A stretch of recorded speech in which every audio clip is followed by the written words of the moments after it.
Hello, hello, hello, and welcome to this month's amazing lineup on the Her Version Impact panel. Her Version launched in January of 2021 and had its first guest speaker in April of the same year. Since then, the Her Version platform has been expanding rapidly with over 370 YouTube videos, over 85 female guest speakers, and over 60 impact panel guests.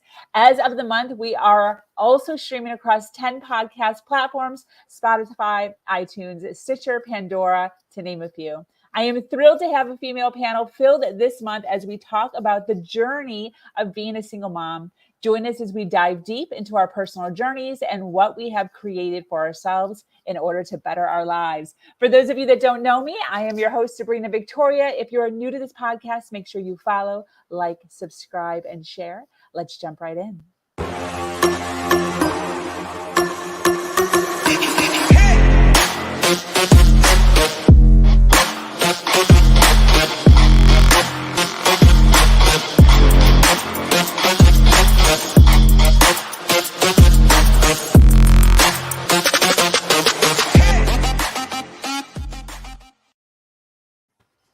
The definition of what a single mom is and the duties of a single mom are often skewed. We all have our own perception of what motherhood felt like and looked like without a spouse. We are here to talk about the things that no one talks about, the real, the raw, and the vulnerable answers to taboo questions revolved around parenting as a single mom. Join us. Thank you so much, ladies, for hanging out with me and talking about this awesome topic. This is obviously probably so dear to all of us because it can be a whirlwind. It can be a real whirlwind. And depending on how long it has lasted or did last, it can cause some really awesome adventures and some heartache. So I would love for us to kind of go around and introduce ourselves. I would love to start with Maureen. If you could just introduce yourself, first name, kind of what you do, who you are, where you are, kids, and then we'll go with Susan, and then we'll go with LeAnn, and then we'll jump in. Perfect. Good morning, everybody. Good morning, my fellow beautiful ladies. I love it. I feel like we're on the Sesame Street divided boxes. Yes. And LeAnn, I adore you, and this is in no way offensive, but one of these things does not belong. We don't have curly hair. So, but you're beautiful nonetheless. So, I am Maureen Scanlon. I am a certified life coach, speaker, and award-winning author. I specialize in relationships and finding your self-worth and the path to you. And I was a single parent of 3 children who are now adults, and I'm rehashing and now raising a grandchild. And I live in Phoenix, Mesa, Arizona, right outside of Phoenix. Beautiful. Susan? Hi, good morning, everybody. I'm so glad to be here and be with all of you. And my name is Suman Kommor, and I'm here in Louisville, Kentucky, originally from New York. I help single moms, right? I was a single mom and for about 6 years and raised 2 beautiful girls. I am here to now help single moms navigate through the legal and financial aspects by giving them resources that they can access to help them make better decisions. And I'm so glad to be here and contribute. Thank you. LeAnn. Yes. Hi, ladies. Thanks, Maureen and Susan and Sabrina. Yes. Well, my hair is not curly because I actually dried it. Otherwise, I'd be matching.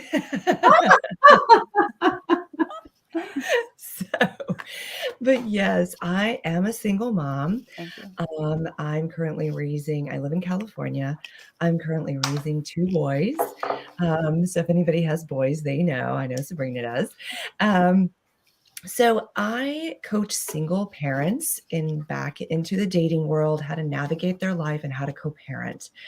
So I am a life coach for really anyone, but specifically single parents, because that dynamic, is, as we know, very challenging, and especially the co-parenting dynamic. I do really like focusing on that as well, because it is so important to the health of everyone's life, your children, yourself, and just, the fluidity of continuing with life. Yes, I love that. Thank you so much.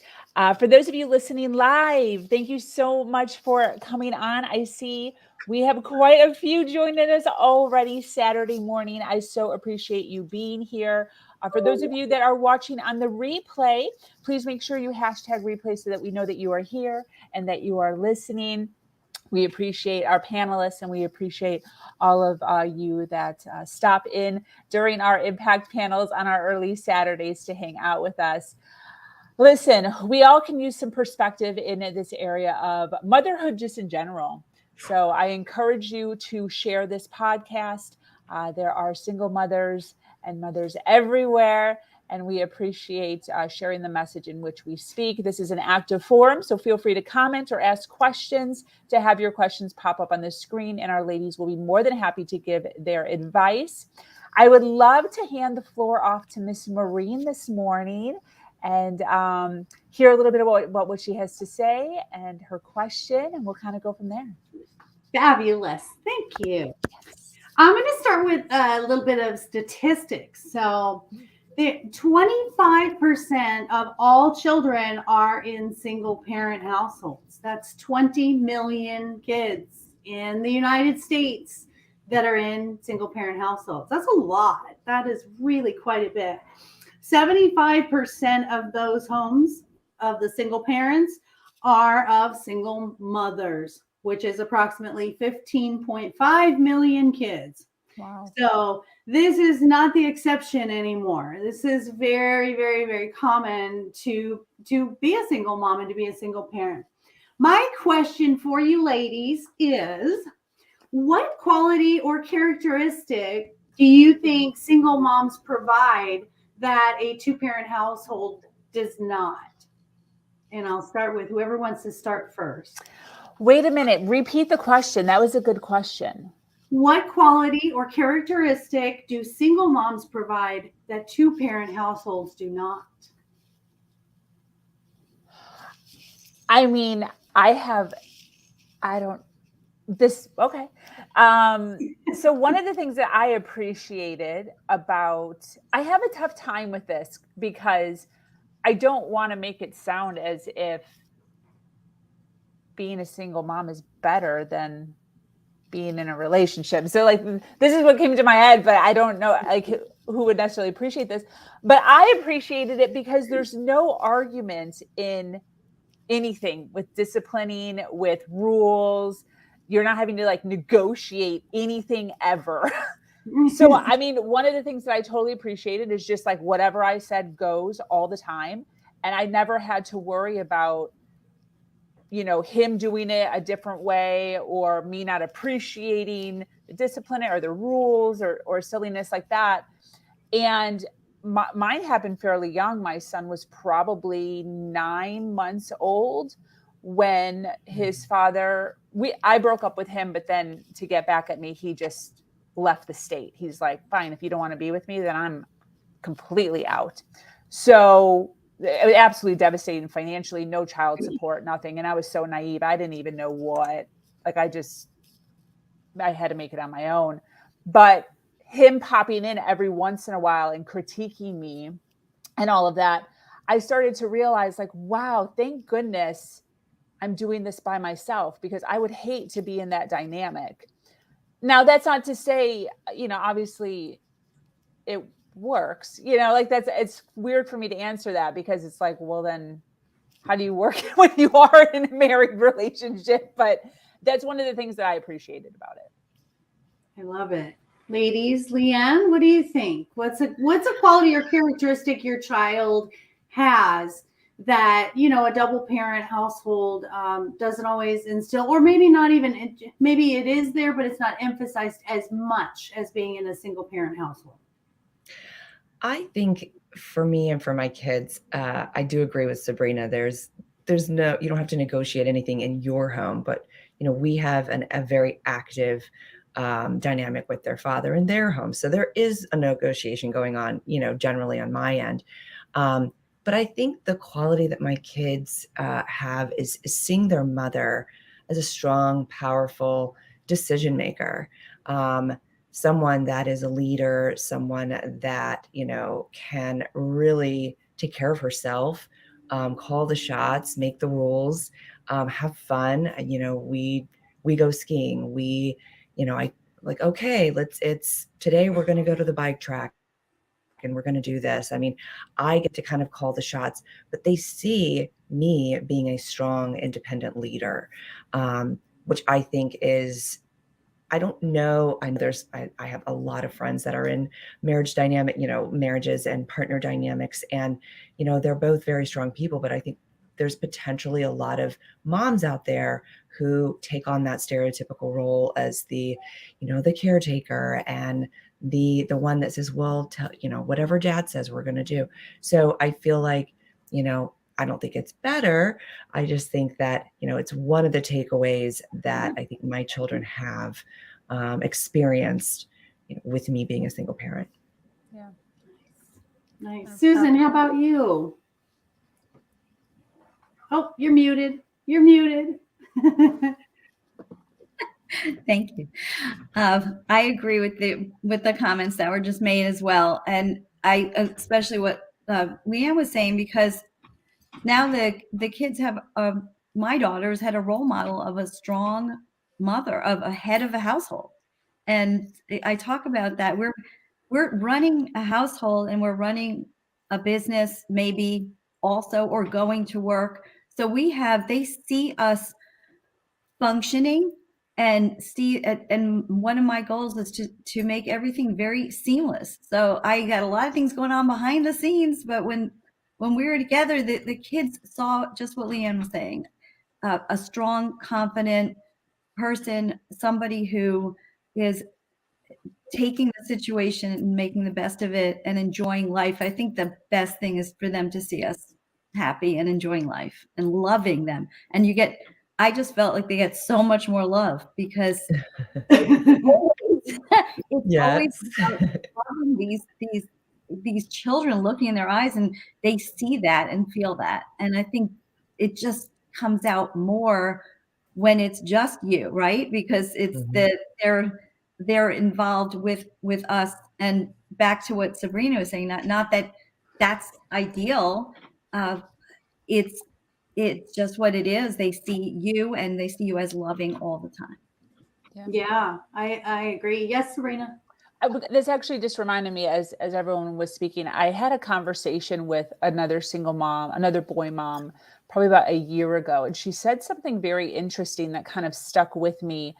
And you guys just kind of brought it back up. She stated that she actually appreciated her situation because it was teaching her boys that you don't have to stay in a relationship that is toxic. So she's like, we live our best life, and they do. I mean, they travel, and their dad is active in their life also, but she is all about living her best life every day, all day, super positive, super optimistic. And she's like, I want to be a poster, like a role model for my kids, realizing that if they get into a relationship and they realize at some point that it's no longer serving them, that they can exit that relationship and they can still have greatness. So that's something that's also on us as far as being a single mom, is realizing like, oh my gosh, I am the example for my kids, to make them realize that there is life within a family dynamic, being together or being single, and you can still, be living your best life. I agree. And I'm going to piggyback off of that. So I have two girls and a boy, and my son is 9 years younger than my oldest. So there was a big span. So it was really toward the end, it was mostly just my son and I. The qualities that I noticed in my kids that they had over their friends that had both their parents was the resilience, and the overcoming, also the problem solving. There was a lot of independence with my kids because I couldn't be there time wise when I'm trying to pay the bills and I'm trying to take care of the household. So they had to figure out how to do a lot of things on their own. My son, who's now 23, I think the best thing that came from it is how he treats his girlfriend. He saw how his father treated me. He didn't like it. His father was disrespectful. Sabrina, sometimes fortunately the dad not being involved is better than having the dad involved, who, LeAnn works with people to co-parent. Sometimes one parent is just not willing to do it. And the only time I ever heard from him was when he would fight me on anything. My son is ADHD. He wouldn't give him his medication on visitation. He wouldn't pick him up on time. He wouldn't give extra money for extracurricular activities. And so my son saw the way that his father not only treated me when, because we got divorced when he was only 10 months old. So he never really saw us together. All he ever heard was the negative, disrespectful way his father talked about me. And the way he treats his girlfriend now, he credits the fact that he's like, yeah, because I was raised by a single mom. That's why I treat her like a queen. And so I think that's a quality that I hear a lot with men. A lot of my male clients, will say I was raised by a single parent and it was my mom. And I think we did show them, you know what, women are equal. Women are equal, or I'm going to say it better, at managing life. We really are. We multitask, and this is a new generation where we can do it all, and we do it all. And so I think there's this added thing that we've done as parents, and there are women that choose to, be single parents. Yeah. Because they feel just like you, Sabrina, where they feel strong enough in who they are that they don't need that partner. They don't need that extra feedback or discipline. And I'm going to agree. It was nice that he wasn't very involved. If he would have stayed uninvolved when, instead of only when he was being negative, it was the freedom of being able to make those choices. And I hate to say, you don't want your children to not have that other parent, but it does make it a little bit easier when they're not as, when they're not engaging in conflict with you consistently with what you're doing. And so they're not contributing, but they're conflicting. So definitely. So thank you, guys. Great answer. Definitely. All right. I'm hoping Miss LeAnn has a question for us. If you want to introduce yourself, tell us a little bit more about you, and then ask your question. Absolutely. Yes. So my dynamic is a really healthy one. I worked really hard to get to the place of a healthy co-parenting dynamic. That was really my vision and my goal. Once, the divorce, I was going through the divorce, and my children were a little older. They were 6 and 8 when it started. So they weren't babies. And they did experience, full family, all of that. Just, it was, I sort of had lost my voice as a person and a human in the dynamic. I had all the responsibility. My ex is in the entertainment business, so it was very focused on his career, and everything was just about his schedule, what was happening, and wasn't about me. So that base and that partnership that I had envisioned and had early on in our marriage wasn't really there. The growth, the responsibility, the sharing, all of that didn't come into fruition. And so, we parted ways, and, it was tumultuous for a while because of the dynamic of me being responsible, him learning how to be responsible as a parent. In his own life, he, took care of things, but as a parent, totally different. So we had a little bumpy road there for a few years, but my vision, my goal, which is what I really love, coaching clients, women or men, single parents, whether they're male or female, is just that work on yourself to be able to have forgiveness, to be able to really meet that other person where they are and not hold it against them and just be patient. That's something that I didn't really have, was patience, because I, was just needing to get things done. But also, one of the things that I recognized that I was living in for so long was survival mode. Even in my marriage, I was in survival mode. And I think we as single parents tend to fall into that, like you are describing, Maureen. I mean, you're paying the bills, you're doing the housework, you're doing the homework, you're, whether you, even if you have some support with a sitter or a tutor or anything like that, or family, it's still that sits on your shoulders. So, I really worked hard to get to that place. And so I guess my question to the single moms out there is, what value or percentage of importance do you have on having a healthy co-parenting dynamic? If the parent is, the other parent is present, how do you envision that life? You as an individual, you guys as a co-parenting dynamic, and then, when the kids are with them, like, what is that vision that you have? That's a good question. Yes, Maureen. Interestingly enough, so I'm happily married now, and my husband has a grown son who's 25. And he told me about his co-parenting relationship with his ex-wife, the mother of his son. And I have so much respect, because that's what I had envisioned for what I wanted. And so I look at the both of them, and I've told them, when I've met, I mean, we have a good relationship. We've actually all stayed together in an Airbnb. It's super cool. And even to be that healthy co-parenting when your kids are grown is so cool. So if you couldn't do it when they were little, to be able to do it when they're older.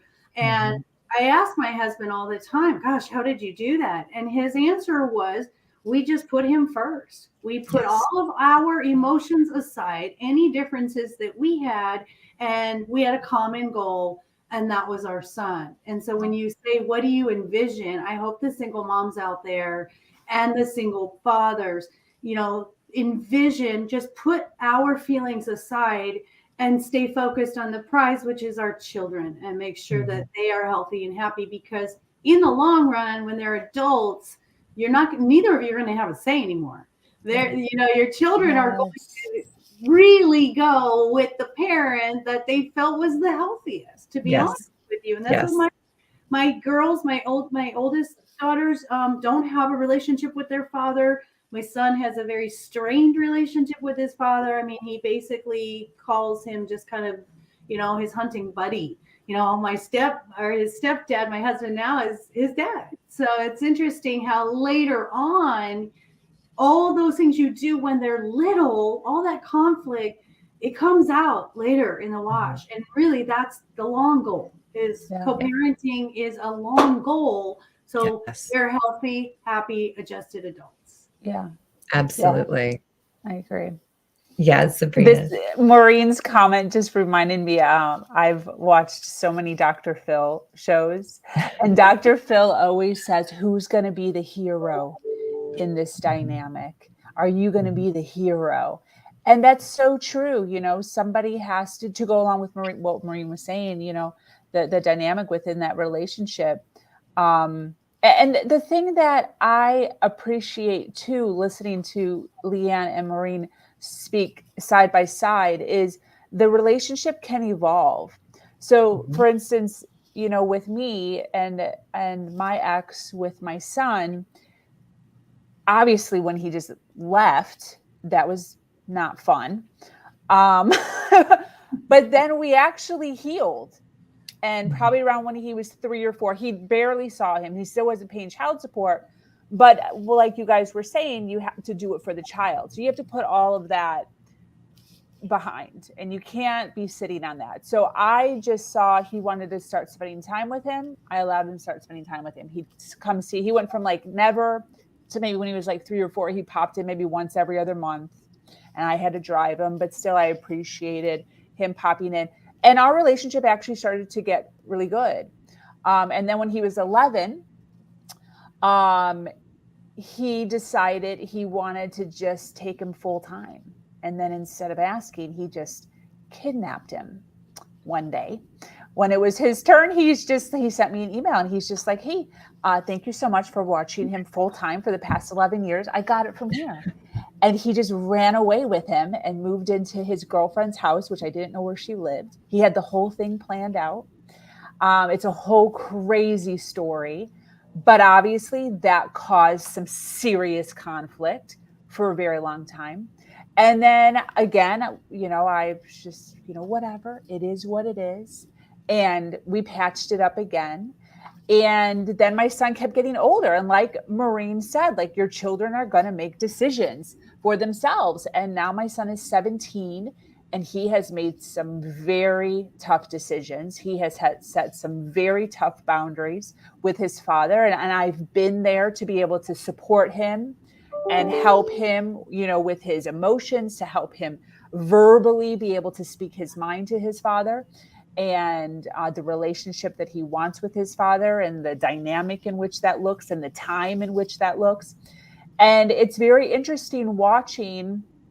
I don't want to say it in a negative sense, like you get what you deserve, but it is very much like that. If you're deciding to be in constant conflict with the loving, there's always a loving one, usually, or one that the child, appreciates more, then the child will eventually grow up and be able to make their own decisions. Yeah.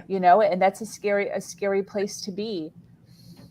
Anyways, that's all I really have to say. Yes. Thank you, Sabrina. Susan had a question. Yeah, Susan had a comment too. No, I appreciate everything everyone's saying, and it comes down to really communication and the thoughts that and as like you said, it evolves. It definitely changes over time.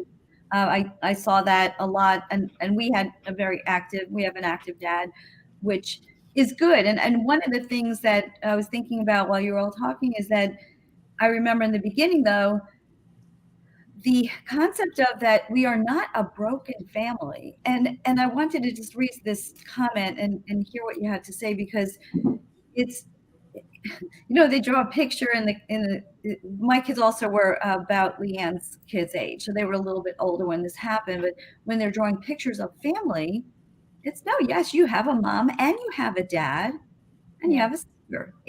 We are a family unit. It's okay. It's just that we're not in the same household. You still have a whole family. I love that. And it's growing.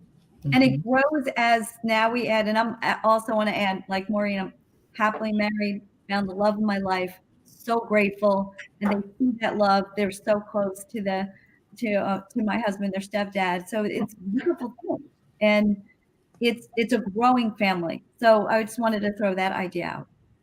I love that, Susan. That's one of the things that I really represent as well is, and I also have a few other friends, and we all get together. We have barbecues. We, spend holidays together. I have a partner now. I'm not married, but I do have a partner, and we all spent with my ex's partner. We all spent Thanksgiving together at a friend's, and awesome. When the children see, everyone having a good time, or, there's still difficulties. We are still a family. That's one of the things that both myself and my ex have always preached. We're still a family.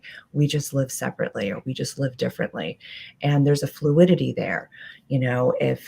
Obviously there's still some frustrations, or where's the soccer cleats? They're at your house, or, you didn't drop off the cord for the computer, and, things like that for school. But, those are just kind of menial things, but, there's still, when you have that healthy dynamic and that open communication, and that's one of the things, I'm not sure if Maureen said it or Susan, but when it talked about communication, I think that's the breakdown of relationships in general, is just lack of communication and lack of, listening. And I think that's a skill that so many of us don't have. We're not taught to do that.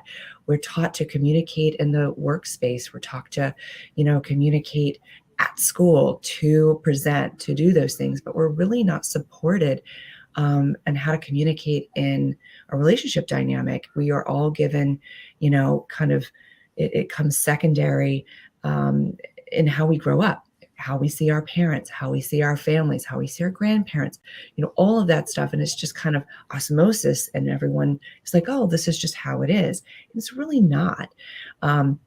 And so that's something that I really focus on, not only for, I put into practice, I'm sure as we all do, what I preach and try it. Boundaries is one thing, communicating is another thing, but also understanding your thoughts and your feelings, why this is coming up, what is triggering you to think this way and react this way. And so, having that whole system and kind of tools in my tool belt helps me deal with the things that come up, and how you react to other people, and especially the ex. But we have created, because I'm going to take credit for this, because of I love that. my ability to kind of put all those things aside and focus on the children, and also, demand that respect through the boundaries that I created, because they were so loose in the marriage. They were so loose through the process, because I just didn't have that. We all have different reasons why. Mine was just to not have to fight, not have to, do all those things. So that is, for me, one of the biggest things: boundaries, communication, and all of that. And because of it, I've been able to kind of lay the groundwork for, the dynamic that we have now. And having other partners as the family grows, like Susan says, my kids feel very loved, and I remind them on a regular basis, look how much love you have around you. Look how many people love you. Yeah. My son had an event last night, and my partner was there, and one of his dad's friends was there. My mom was, all of these things. And it just doesn't have to be exactly what we thought. And just, I wanted to say too, thank goodness we live in a time like today, when we have, forums like this, support groups.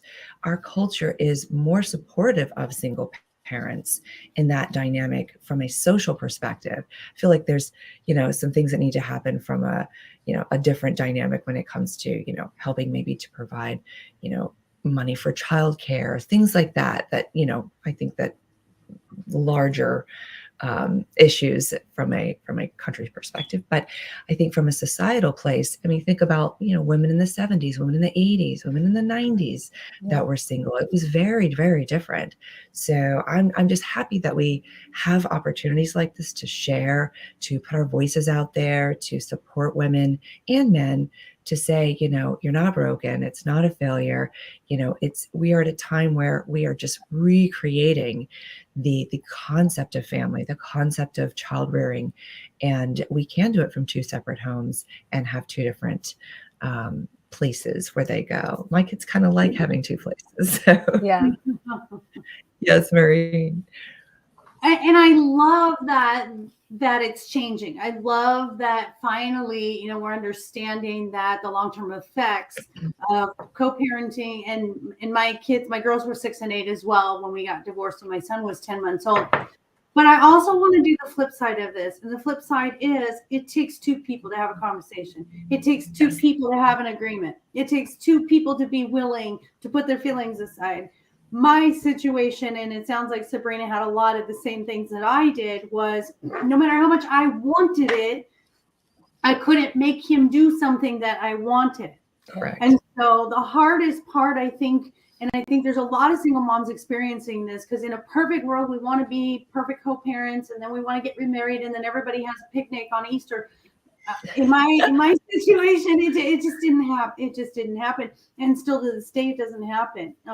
He wasn't invited to both of my daughter's weddings. It's just, he wasn't willing to go there. And so for me, it was the acceptance. And the difference is, which like I said, kudos to you that can do this co-parenting, that your maturity overrules the emotional hurt and pain of the past, right? Yeah. But for me, it was also accepting where my kids were. If they wanted to invite them to an event, like my son will probably invite his father to his wedding. I don't want to see the man. I just don't care.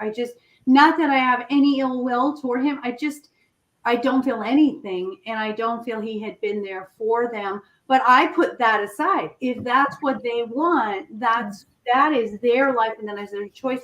And I was determined, even through all of that conflict, to not say bad things about him. Because I knew if anyone took parenting classes, the one thing that stuck with me was, if you criticize the other parent, you're criticizing 50% of your child. 100%. That stuck with me all those years and still to this day. Yes. Same. Yes. So my self-control in that area, no matter how bad and how angry he made me, it was that I had to make sure my children had that self-esteem, and that they weren't going to, I'm not going to project onto them what their other parent did. Yeah. That's a hard thing to do. And I think Yes. a lot of people go through that. You have all of these feelings and these angers, this anger and this disappointment about the other parent. It's so hard to not vent it to your child because it's only you and them, right? Yeah. Who do we talk to at the end of the day? The people who are closest. If it's just you and a child, you're going to be sharing that stuff, and we got to be careful not to share or overshare how we feel about that other parent. Regardless, we let them express how they feel, and we try to help them understand that this is just how this person is.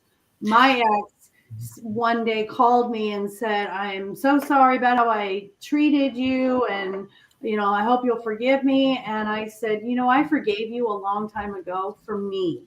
And he said, "I don't know if I can forgive myself." And I said, "That's your work to do, not mine." Not that he ever changed his behavior after that, but the words, all right, but really it was, I remember a day when he showed up to pick the kids up, and it was the first time I felt nothing, not anger, not resentment, not missing him. It was like, it was that profound moment. I can still see it to this day, like this aha, like, I'm over it. I'm healed. Yes. Remember that. And you do. And I think when you get to that profound moment of healing, I think it's easier to co-parent, because now you've closed the chapter on the emotions related to the relationship, and you're open to the relationship of parenting with them.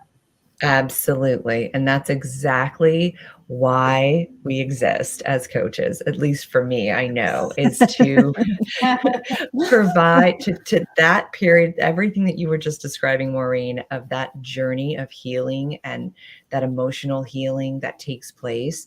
Yeah. That is where the work is. That's what you want to get to. But people don't think that they have support. They can't do it on their own. You can do it on your own. It might just take you a lot longer.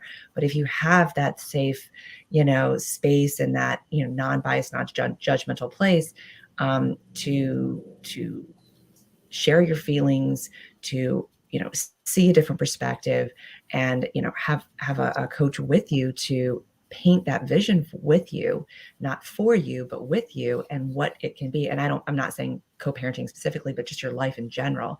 And I encourage people, don't always just lean on your family. If you have it, that's great. You have your friends, but your friends and your family, especially if they've been with you through the process, they 100% have a lot of opinions of how you should do things and how you shouldn't. But just as a sounding board, just to get it out, it's 100, it's definitely, if that's what you have at the table, use it 100%. But this is what I love about this, I guess, role and opportunity for us to share and to support people is being a life coach. Susan, you've had your hand up. I know, no, you've got so much to say. You've got the three dominant women here, just, and I love it. It's good. I love it. I love listening to all of you, and you're so inspiring. And to show, I just so happy to see that people get through, or we're showing that we get through this, that we're strong enough to get through this, that we become better people, we become happier people. And to especially for our kids to see this, that we didn't fold up. And I've had my kids say, I'm so glad you didn't fold up into a ball and go in the corner. And the complete opposite. I was like, I gotta get going here. I gotta take care of everything. And I just moved forward, because the past, as you were saying, you actually said, LeAnn, what I was going to comment on is the thought of leaving your past, of leaving the past and moving forward. And I was going to ask, how do you do that? You really did just answer that, because of how you move forward is you reach out to people, and that we're so lucky that we have communities like this one to reach out to and to talk to people who've gone through this. Because when you're single parenting, you feel like you're all by yourself. You feel like I'm going through this alone, and who am I going to talk to about this? So I was going to ask, that, and you answered, of course, with, you can get a life coach now. You can have communities to go through, and anything else that anybody would suggest about how you got through it back then. Yeah, 100%. Yeah. Did you have a question or an answer, Sabrina? No, I was actually going to just cue in at right after you. Oh, okay. If you're done, or are you still going? Because that's fine. I just want to make those comments. Awesome. I to link into what Susan was just saying, I think it's important for us to recognize that although we're here on a panel speaking powerfully, that there's a lot of non-powerful moments within being a single mom. It wasn't always like rah rah. A lot of in the bathroom crying, a lot of curling up in the corner. And for me, one of the things that I really appreciate about having so many different dynamics on here is the visual of realizing that what is possible, LeAnn speaking of what is possible, and knowing that if you do the, I don't want to say do the right things, but if you are both looking to do the right things or for your child, that is possible. And that if one of the individuals is not willing to do what's best for the child, that we still have to move on. Like Maureen was saying, we still have to do what's best. We still have to speak nicely about our partner. We still have to not, bash them, because they are 50%. So realizing that, anything is possible, and no matter which journey your life goes on, it's always best to approach it with positivity, approach it with love, approach it with realizing that we have to put our child or children first, and that they are ultimately 50% of both of you. I think that is so powerful to hear, the different dynamics here. It's your turn, LeAnn. You're still up. I love sort of that, recap there. And I think, I think what we're all representing here is that life does go on. I think, when we're younger, when we are, getting married for the first time or in a partnership for the first time, and we have children, we have this vision and we have this fantasy that, we're creating. And, we all have it. And that is what we all are, kind of shown or urged to do and be. And when that doesn't happen, it's the death of the fantasy. It's the death of the dream, as well as the death of the relationship. And so, the things that I really, I kind of have a process that I take people through, because it's, letting go not only of that, but it's also your vision. It's your dream of what you wanted something to be that didn't happen. Whether you chose someone for certain reasons, and, we can put it all on, oh, I chose the wrong person. You didn't. Everyone is on a path. Right. Everything that each one of us are doing is meant to happen in a way that allows us to, number one, grow, and to really, tap into our why we're here and what we're supposed to do. And, none of us would be here had we not gotten divorced and really found resilience and healed and created all of these things. So, I mean, there is a path.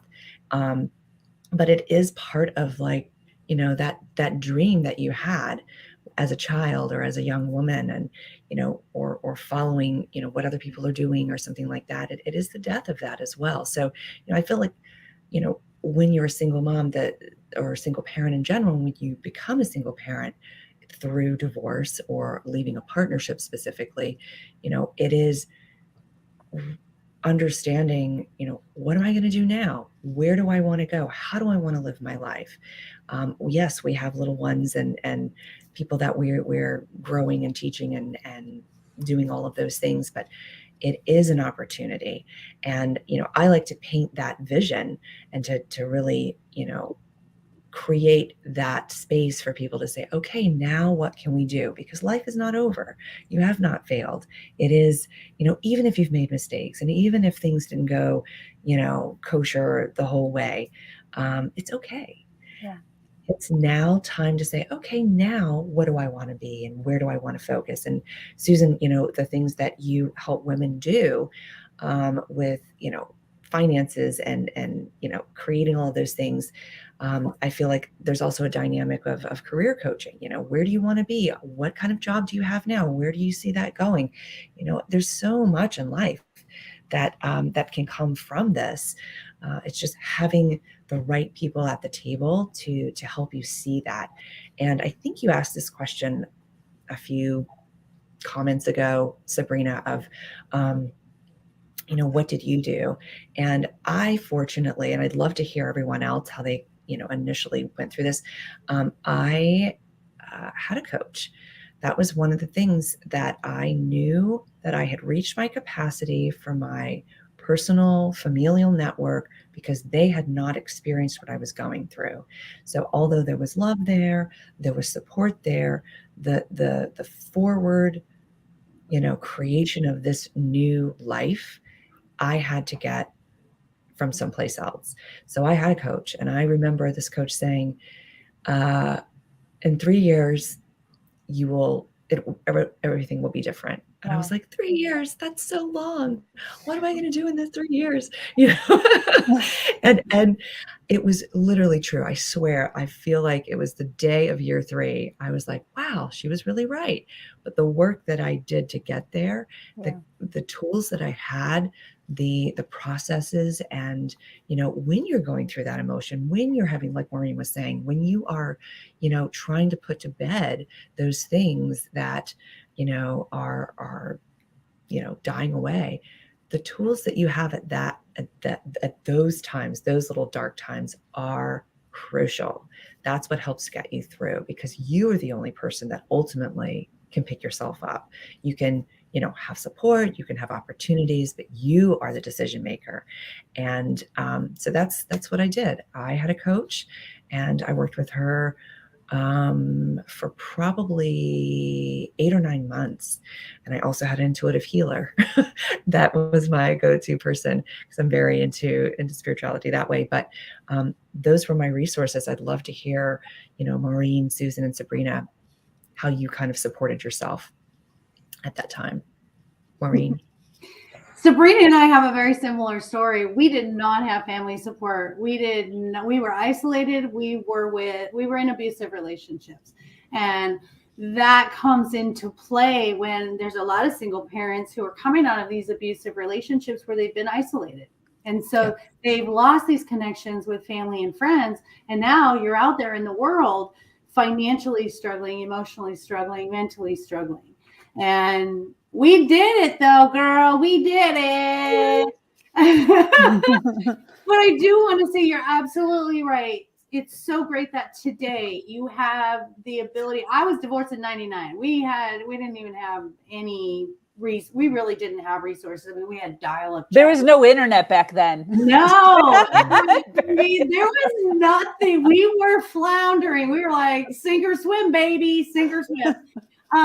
So it is wonderful that these resources are out there. First of all, the stigma of mental health care is going away Thank you. Thank you. Thank you. Second of all, I 100% recommend if you get a coach and you're going through something, get a coach who's gone through what you've gone through. Yeah. I've heard so many people say, well, I went to a marriage counselor and she was 25 years old, just out of college, never been married. And they're like, that's not going to work for me. So I really think when you go to get your coach, you know, definitely ask those questions. Have you been through this? Because you need a deeper understanding of what you're going through. You haven't been through a divorce. How do you know how I feel? If you haven't had financial struggle, how do you know what that feels like? So I think really doing your homework when you're looking for a coach, as well as when you're moving back out into the world. You ladies are wonderful. You do the financial, you help them with financial and career goals. You help them with co-parenting. And then I help them heal from the past relationships and before they go looking for another relationship, so they know their self-worth and they don't repeat the cycle, same person, different phase. So it's out there. There's this plethora of niches and specialties with coaches, and I love it because all of my women, we've all been through something. I think life coaching is so much more effective because we bring experience, not just knowledge. Yeah, Exactly. 100%. Yes. Love that. That's Sabrina. I love that, Maureen. Thank you so much. To add on to LeAnn and the question. So when I was first going through all of this, as Maureen said, there was no finances. So I clung on to everything free, and that was YouTube. YouTube was just became my best friend. And pretty much every day I would just, in the search bar of YouTube, search inspirational speeches, inspirational people, inspirational women, motivational speeches, just trying to find my power,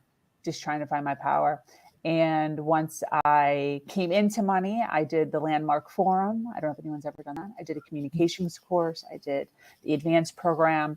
A year or two after that, I did Tony Robbins. A year or two after that, I did the gratitude program.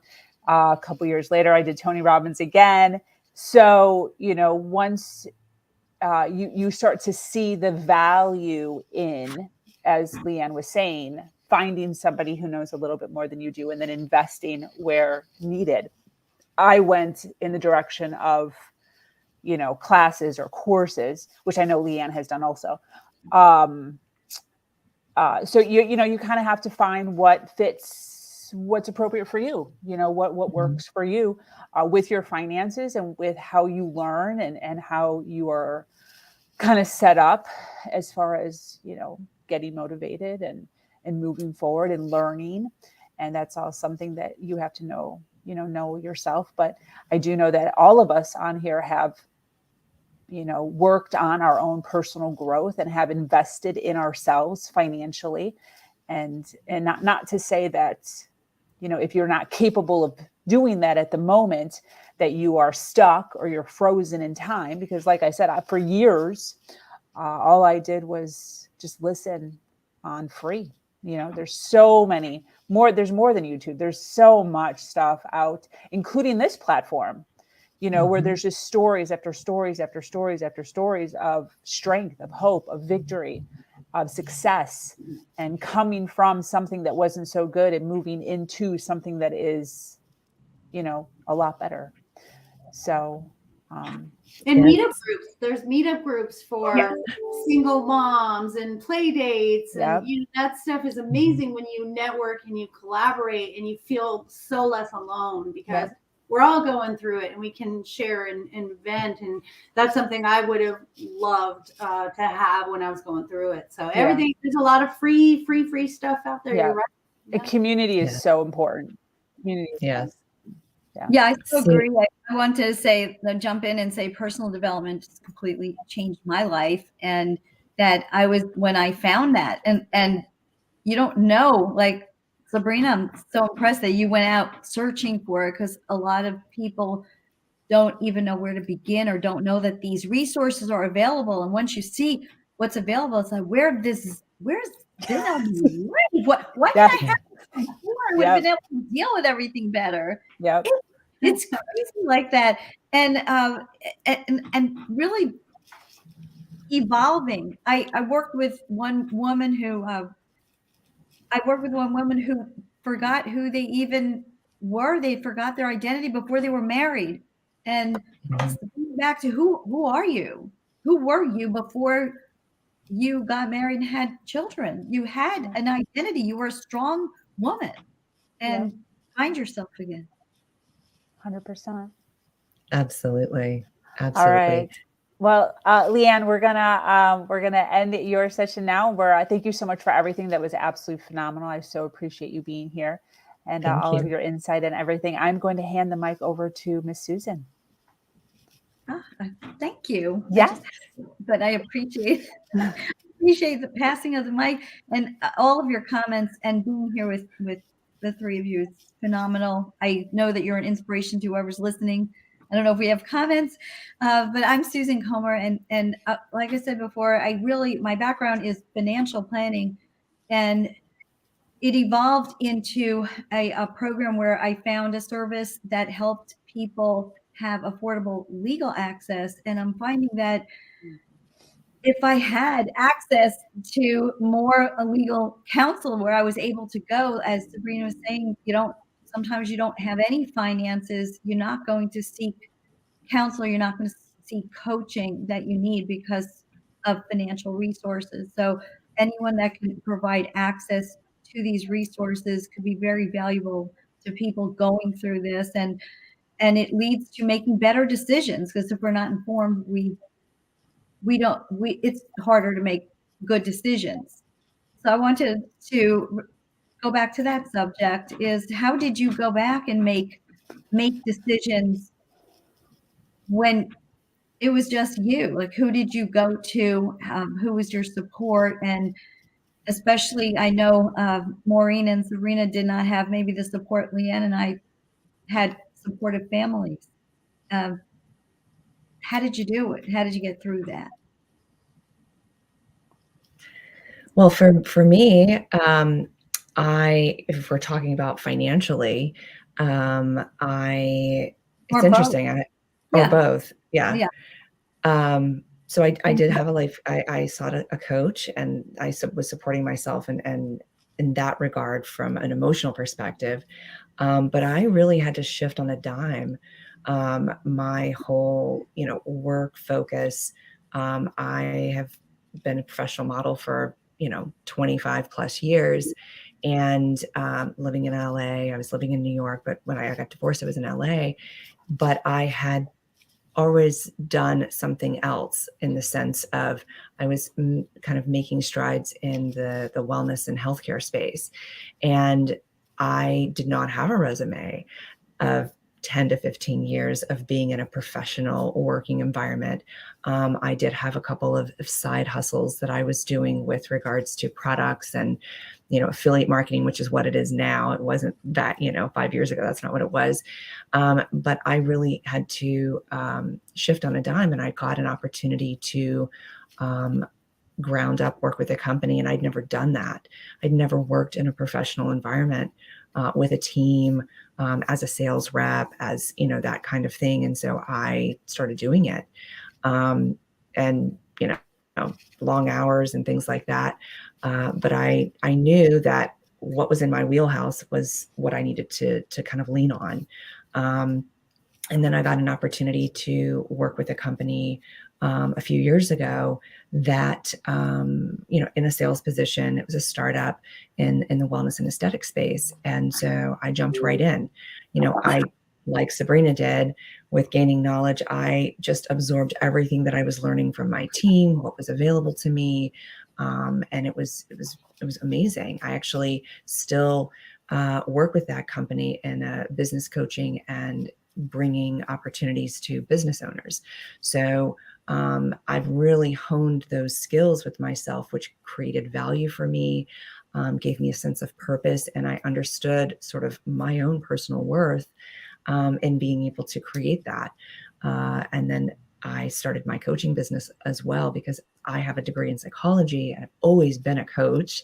And I said, you know what, it's time. I'm really going to lean into that. And so that's when I created my business 4 years ago with, really nothing, just that I'm going to do it. And I just started promoting myself and doing that. So that's where I went, and that's how I, leaned into opportunities.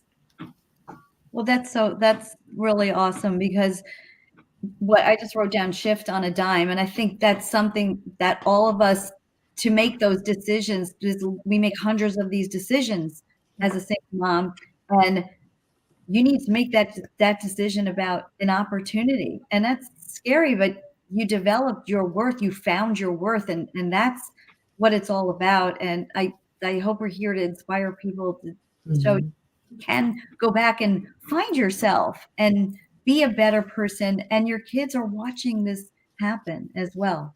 So it's what a great story. And what we do is amazing. And I know Maureen wanted to say something there. My story isn't as pretty as same. I was in survival mode. There was no online MLMs and stay-at-home businesses. It just was, those opportunities weren't there. So I was in a corporate job. I couldn't afford daycare, so I worked graveyard shift to be able to, we would switch off heat. The kids would stay the night with him at his house, and then I'd pick them up in the morning. Funny story, because I think we need to add some humor in here. My son, because I worked graveyard shift, I came home in the morning, and I would sleep with one eye open because he was about 2 or 3 at that time. And I worked in an ER trauma center, so it was usually about a 12-hour shift. And he would just kind of run around, and I would kind of half sleep, half watch. And he almost caught the house on fire twice. So yeah, he was a climber. I'd call him Monkey, and he would get up. We had one of these old stoves. I had an old house built in 1959. They had the push buttons for the burners, and he'd get his little chair over there, get up there and start pushing buttons. And I had burner covers, and all of a sudden the house was filled with smoke. He put like a spoon in the microwave, and that started melting. I mean, these things woke me up. He brought me his dead hamster at one point. He was feeding him in a little grocery cart. He was feeding him, and the hamster like choked himself because he filled up his cheeks and choked. And I had to do hamster CPR. True story. True story. So, when you don't have the resources, you figure it out. But I do remember at one point, because I wasn't getting child support, and I had the 3 of them, and I was paying all of the bills. He went, did his thing, and spent his checks, and I'm over here with all the bills, first, second mortgage, car payments. Wow. And there really wasn't a lot of money left for groceries. And my next door neighbor would leave like bread and fruit on my door. And I actually had gotten a call from CPS that I'd been reported. And I'm going, whoa, wait a minute. I'm a great mom. What the heck is going on? Well, my neighbor had called to try to get some resources to help me. And so, I remember cashing in aluminum cans to get a gallon of milk to feed my son. So, it really, the struggle was real. And the beauty of it is today, you do have that ability to have those resources. And I didn't know who I was without being a mom and a wife. I got married at 18 and had a baby at 19. So I had no idea who the heck Maureen was. So to figure that out, you have to find out, what are you passionate about? What do you have knowledge about? And that's your niche. That's where you find your purpose, right? That's how we find the path. My story continued. I didn't do these things till I was older, like you, LeAnn. I started my business 4 years ago, and it wasn't until I found my worth, met my husband, that I realized, oh, dang, I can actually retire from this corporate job of 26 years and do something I want to. Oh, wait, whoa. So whether you're 25, 35, 45, or 55, you can do it. You just have to get to that moment, right? Get to the moment where you've had enough of the same, and stop being the victim of your life and start being the creator of your future. Thank you. I love all that. Was awesome. Yeah, Sabrina. I don't want to cut you off if you wanted to add on after that. I just wanted to say that bravo on those comments, and that I love that you added in at the end that really it's at any stage of life. And this happens. Yes, you can reinvent yourself at any stage. And I talk a lot about rebalancing your lifestyle, that your lifestyle is going to change over time, and that now happily there's these resources that can get you through what's going on, that everything you could figure out everything's figure outable is yes, Sabrina. So when you initially asked your question, I did not raise my hand right away because it's a sort of sad story, and I don't want to be the negative Nancy here. But when I got pregnant, it was survival mode, very much like Maureen. And when you're talking finances, that was your original question. I was working. I had to pregnant. Was waking up at like 4 a.m.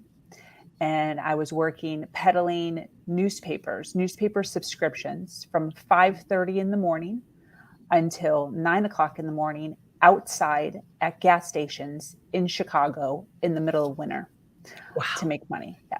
Then I would go to a full-time job from 9 till 5. And then from there, I would go back to a different gas station outside in the middle of winter, peddling newspapers again from about 5 till 9 o'clock at night. So those were rush hour. You know, people are on their way to work and they're busy and they're hustling. And that's what I did. I was paying bills. I was living with my father's son in an apartment. When we first started, we were actually living with 12 people in an apartment. I was sleeping on a blow-up mattress all the way up until like my 8th month of pregnancy, which was horrific. Working these hours, it was crazy. But you have to do whatever it takes. You have to do whatever it takes. And when I was about 9 months pregnant, we got our own place. So obviously bills went way up. So I still had to keep my job of working both because now we had our own place by ourselves and a baby. So I couldn't work till 9 because daycare isn't available till 9, but I was still dropping my child at 8 weeks. I started dropping my child off at daycare at 8 weeks. I had so much mom guilt. Oh my gosh. 8 weeks old, dropping him off at daycare at 5:30 in the morning, getting to a gas station at 6, working from 6 to 9, going to my job. I was at my job by like 9:30, working until 5:30, picking him up from school or picking him up from daycare. And I did that until I left my child's son and he ran away. He ran away. So then everything was left on me and I just went into a whirlwind of just insanity. I was still working the same hours, still doing all the same stuff, but just, I couldn't even pay. I'm living in Chicago. I mean, it's mad expensive. And eviction notices on my apartment door. My car's getting repoed out of the parking lot. I mean, it was horrible. And that's when I met, as Maureen knows, my narcissist. So he had money. I thought that this was going to be my savior. I thought that this was like the answer to all my prayers. He came swooping in. Everything was great. And moved in with him very quickly because he asked me to. I quit my job and started working for him because he asked me to. I gave up my phone and grabbed his phone, company phone, because he asked me to. And then before I knew it, I was fully entrenched in a relationship where I was making no money. He was literally paying me $200, $250 a week. So $1,000 a month, which I didn't have rent or utilities, but I still had to pay all of my expenses, daycare, everything. So I'm still living paycheck to paycheck, working now for him, 16 hours a day for his, company. And it was horrible. Mental abuse, emotional abuse, financial abuse, obviously, sexual abuse is horrible. And 8 years in, I dealt with that. It was awful. And when I realized I needed to leave that, I had to get creative. And I opened up a secret bank account. I started selling on eBay, OfferUp, Fiverr.com, and just started pulling in money anywhere I could. I kind of visualized myself as like a squirrel. And all I was doing was just collecting money everywhere. Just anywhere I could find money, I would collect money. And I was selling my stuff, my son's stuff, toys. I was flipping stuff from thrift stores. I opened up a secret storage unit and I was like storing stuff in there and secretly packaging things when he was watching TV. And I had stuff stored in the trunk of my car and dropping it at the post office, you know, on my way to work, all this stuff. And it took me 4 years dealing with him, dealing with the business, trying to be a best mom, and run the secret side business. It took me 4 years, but I was able to accumulate $50,000 during those 4 years. And I was able to run away, like literally get away. I had to leave everything. By this point, I had been working for him for 13 years. I'm a big vision, as you guys can see with the company that I'm building now. I'm all about big vision. So when I first met him, he was working out of his townhouse running this business. When I left 13 years, we were running 6 offices in 4 different states. I mean, it was just crazy. We had 5 houses paid in full, 0 debt, 12 cars, like just exploded. And I take all the credit for it. I don't give a crap. Just phenomenal. Thank you. Just phenomenal. But I left everything. I walked out with my clothes, what I had left, my son's clothes, and my bicycle. That's it. I dropped my keys. I dropped my computer, I dropped my phone, and walked out of the house and left. And then from there, I was so scared. I was so scared because he had me so convinced that I was incapable, even though I had done all of these brilliant things. I mean, we went from 1 company to 3 companies. I was networking with these directors. I was negotiating higher deals. I mean, it was crazy.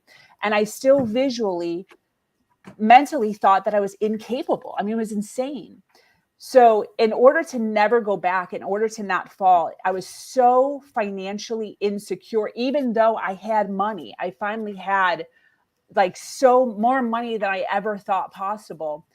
I still was doing whatever it took and was growing my business. I was dumpster diving. I would leave my house at 10 o'clock at night and I would roll around. We live in a really prestigious neighborhood, Boca Raton in Florida.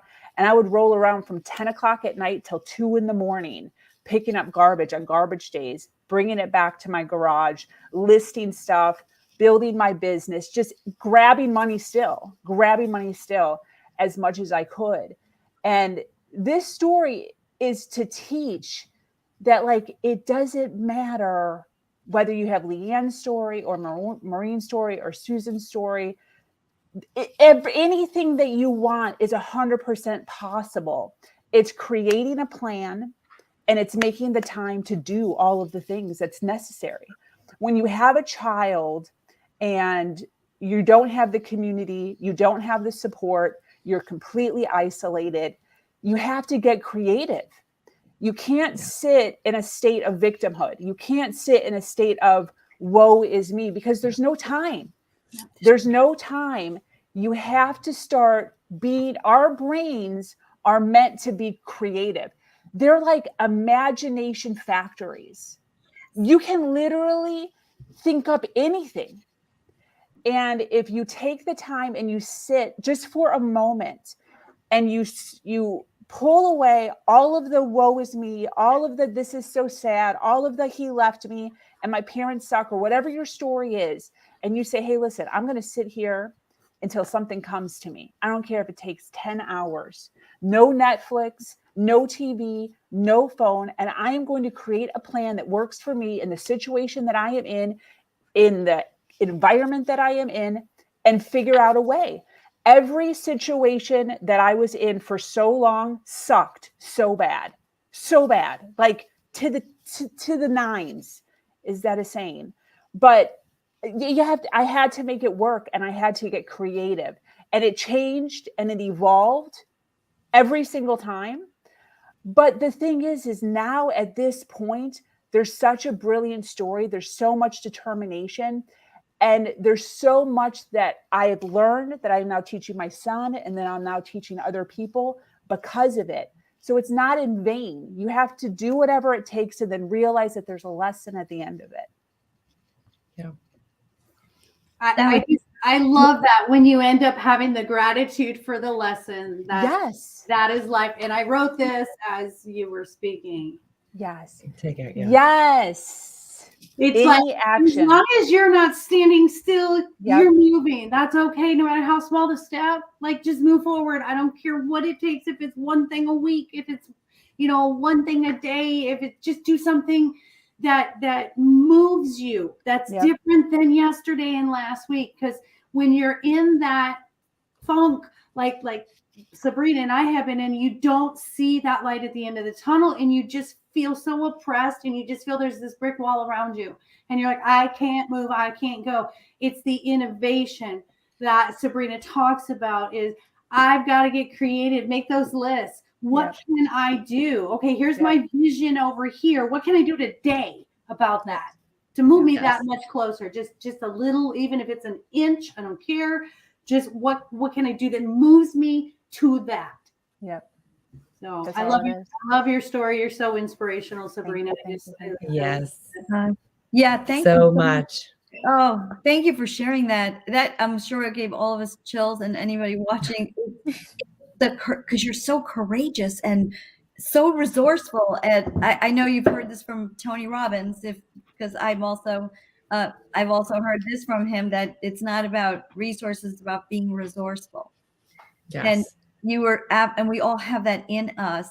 And you said it so eloquently and so beautifully that you didn't stand, just as Maureen is saying, you didn't stand still and focused. And this is so important, to focus on the solution, not the problem, because we keep going back to the woe is me, to why is this happening? How come my life is like this? And you're looking and comparing to people that are not going through this. And it's so easy to just stay in that state. And Exactly. you went and said, okay, what can I do? Yeah. What can I do? Yeah. Not what can't I do? Because there were two of those. Yeah. And there's a time, I'm not going to lie. I mean, obviously it's a very emotional story. I mean, if you could only imagine, but there are going to be times in your life, then, now, in the future, where you literally just feel like the universe is taking a big shit on you. And it just seems as if it just keeps coming. Like, when the hell am I going to get a break? Like, when? Yeah. But you have to, whether you have kids or you don't have kids, or you're a single mom or you're married, you have to just keep going. There's a saying, you don't know how strong you are until you have to be. Yeah. And that was your life. That was my life. That's most people's lives who are going through any kind of struggle, and seeing that hope and hearing positive quotes and stuff when you're in that moment, that mindset, it's really, really hard to let that go and get those clouds, off from over you. It's hard, but you can do it. And I think the key is always just to say, for me, it was always this thought of, these are the cards I was dealt, but I was also raised, my upbringing was suck it up, buttercup. You made your bed, now lie in it. Yeah. And so I also had a drive to prove people wrong. Yeah. And that's the hard part. And I know Sabrina probably feels this, is the shame and the embarrassment. I felt that I created this mess of a life for myself. Yeah. And so you didn't feel comfortable reaching out to people because you created this, you made these choices. And kudos to you, Sabrina, 4 years of squirreling. Holy moly. I mean, I was in it for 11 years and it was just this in and out. My problem was that I was clouded by what I thought his potential was and who I wanted him to be versus what my reality was day to day, between cheating, alcoholism, physical, sexual, and mental abuse. So it's letting go of what you thought it would be or it could be, and really open your eyes to what is going on in my reality, and can I get out of this? Yeah. Yes. Which 100%. Goes back to what I had mentioned before, which is the fantasy. We have this vision, we have this fantasy, and Maureen, it's so true. And I know I don't know if we've said it here or we've heard it, but you just don't don't partner up or marry potential. You have to just, and it's interesting because when you're in your 20s or 18 or younger, you don't Yeah. know what that is. I mean, you are in a growth place. You know, when you're younger, you know, you are marrying potential because you're growing into your own potential as well. But it's like, when do you cut the cord, right? I And blame Disney.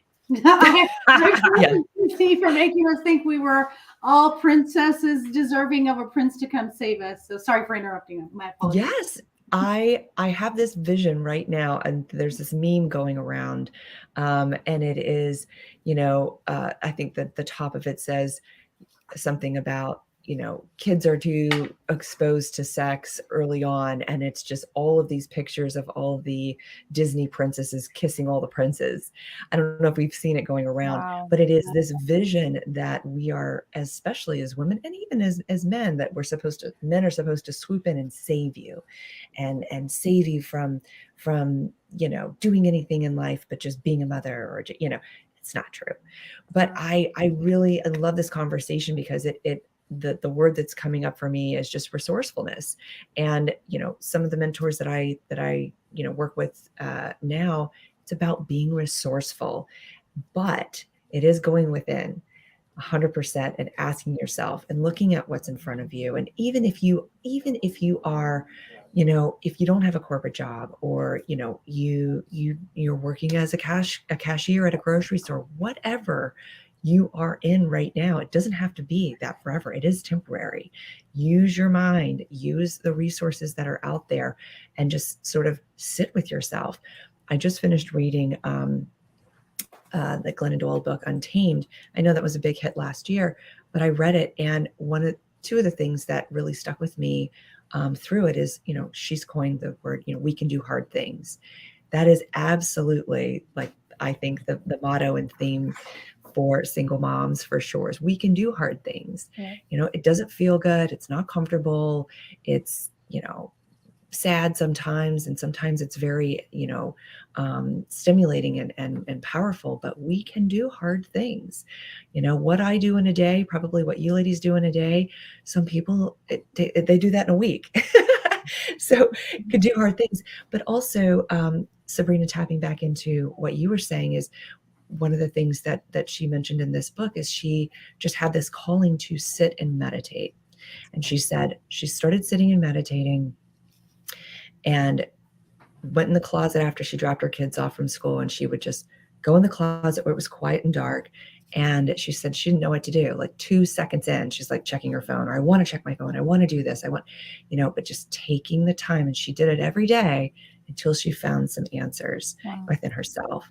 And it's, I think, something that I encourage other people to do. I encourage women to do. You know, I do it myself as often as I can, because when you have that calling, you can just listen. It's just about creating that calm space so that you can listen to yourself and listen to everything that's coming from you and what you're wanting.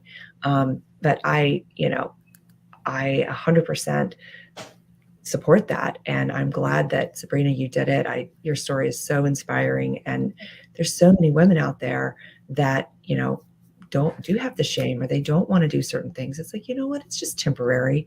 Just get yourself to the next place, to closer and closer and closer, those small steps that get you there.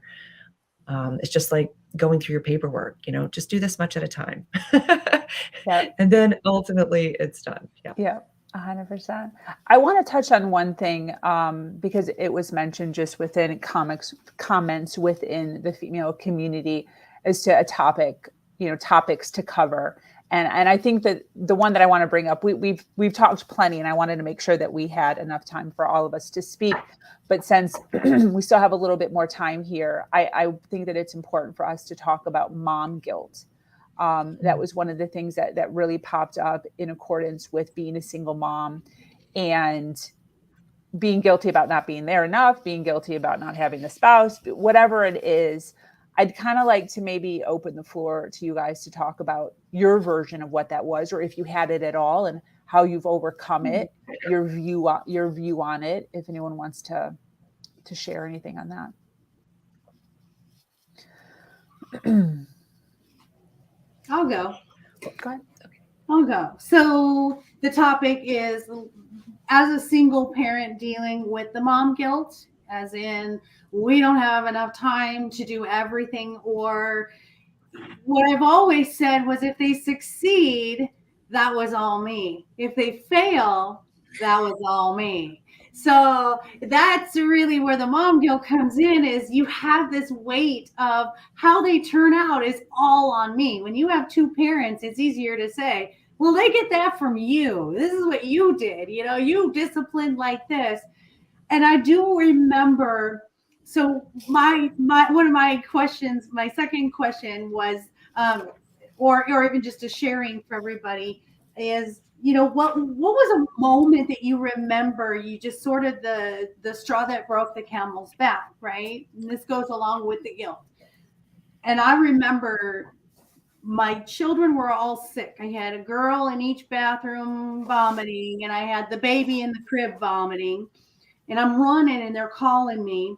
And my oldest daughter was sort of the exorcist when she threw up. So, she would do the whole thing, and I'm running from bathroom to bathroom to baby. And at one point I stopped in the hallway and I lost my shit. If there was a video camera, CPS would have been at my door, because I was just like, whoa, you reach a point where you just, there's one of me and three of you. Yeah.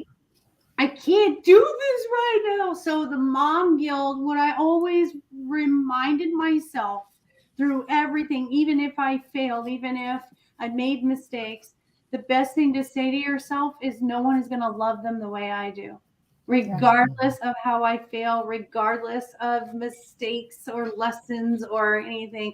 That's what I just kept saying to myself, was there's no one on this earth that will ever love them as unconditionally as I do. And so no matter what I do wrong, that's the only thing that matters in the end. So dealing with the guilt, have more mercy on yourself. I think we're so hard on ourselves as women, as mothers. Just have some mercy and just say, hey, you know what? I screwed that up. Let me not do that again. Let me just, pivot over here and try something different. So that's my solution to guilt, to mommy guilt. Just tell yourself you're doing the best that you can. That's all you can do. 100%. Yeah. I'll go next. I think mom guilt, I think it's been a few topics on my blog or my, lots of things that I talk about, social media wise, but mom guilt I think is huge. And I had a lot of it. I felt that I took the family away from my children. That initially I felt very guilty that my children did not have the family that they had known. And so I think initially I really overcompensated for that, and, tried to still, do most of the things that we had done before, and creating, new things that were, kind of like, oh, let's do this. And it wore me out. It wasn't sustainable in that way.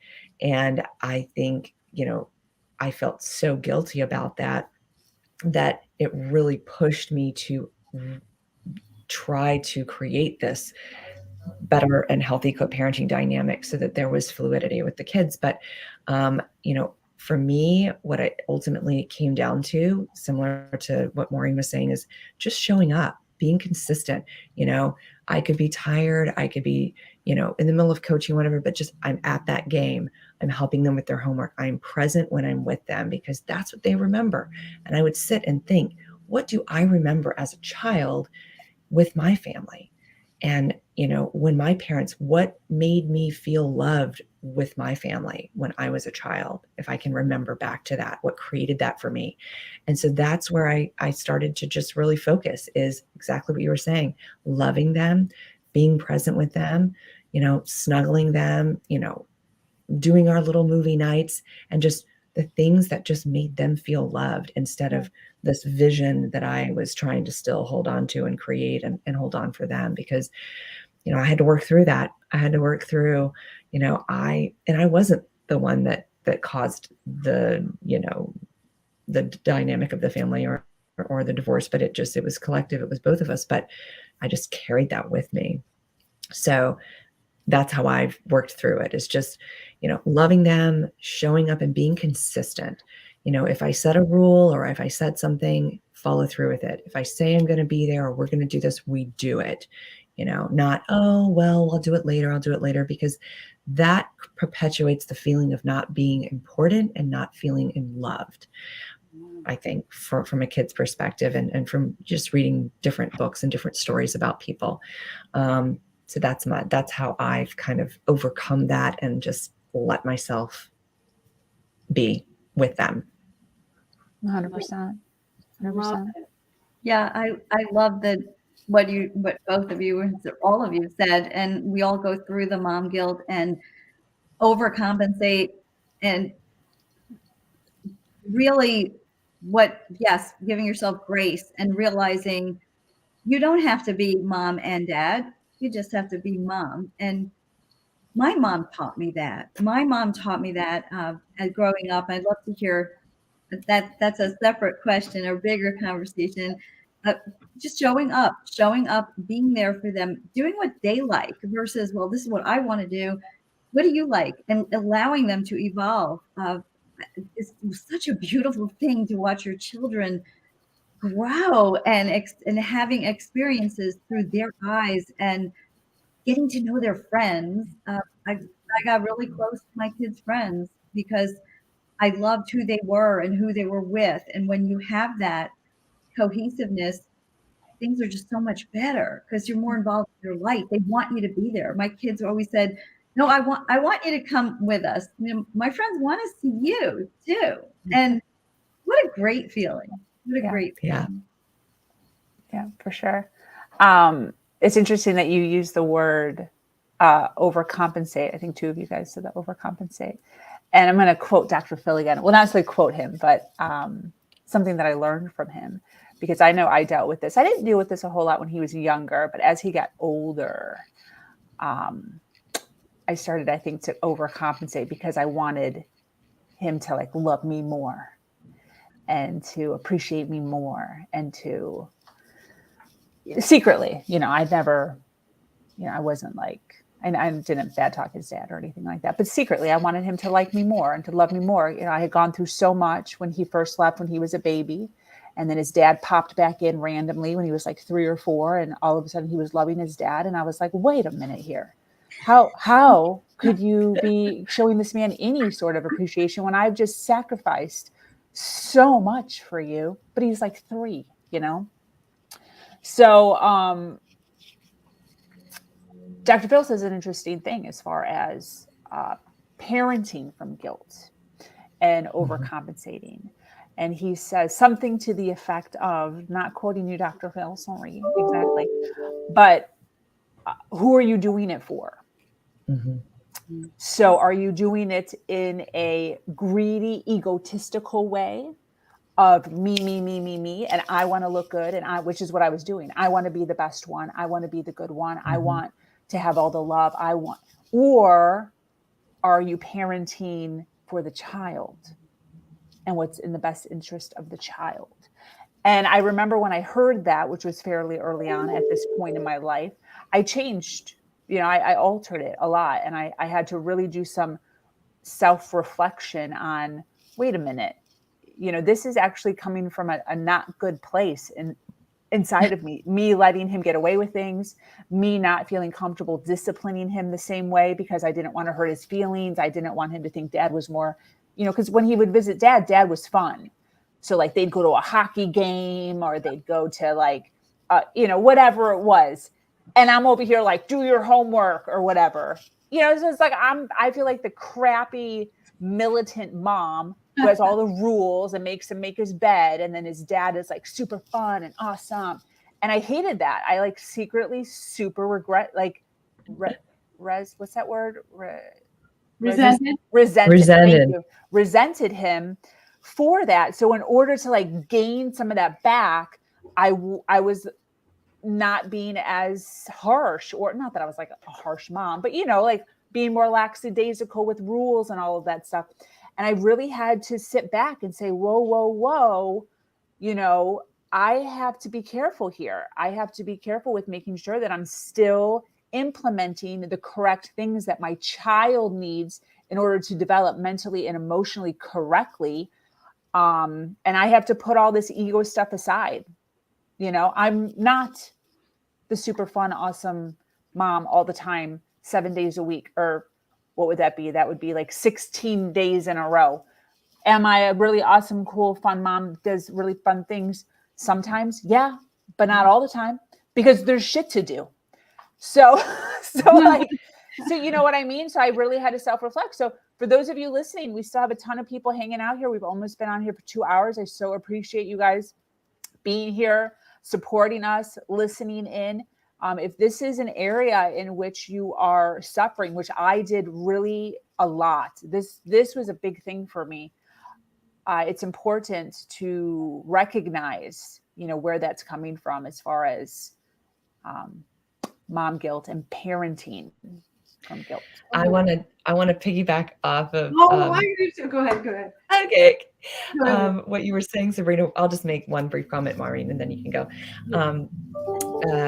Talking about parenting from what you're teaching your child, right? Mm-hmm. This is huge, and this is where I've started to really implement communication skills with my children. So, for instance, with you saying, I'm the stickler, I'm getting this done. You're doing your homework. I'll just give you an example. Same thing that I go through right now because my kids are 10 and 12.